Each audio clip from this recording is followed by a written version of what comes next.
పిల్లలు కూడా నేను తప్పు చేశానని నా తల్లిదండ్రులు పూర్తిగా నన్ను విడిచిపెట్టేశాను బాధపడే పిల్లలు లేకపోలేదు. దేవుని వాక్యం ఉంటుంది, ఎవ్వరు నన్ను విడిచినా యెహోవా నన్ను, ఆ విశ్వాసం నీకు రావాలి. దేవునికి స్తోత్రం కలుగును గాక.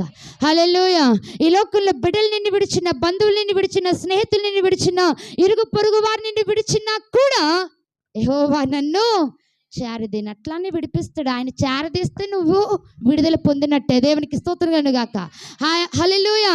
ఆయన చేరికలో నీవు ఉంటే గనుక నువ్వు ఆటోమేటిక్గా విడుదలైపోయావు. దేవునికి స్తోత్రం కలుగును గాక. హల్లెలూయా. పిల్లవాడు తల్లి కొంగుకి రాగానే వాడు ఆటోమేటిక్గా ధైర్యం వచ్చేస్తుంది, అవునా? చంటి బిడ్డ తల్లి కొంగులోకి రాగానే, తల్లి ఒడిలోకి రాగానే ఆటోమేటిక్గా వాడికి ఏమొస్తుంది? కొండంత ధైర్యము.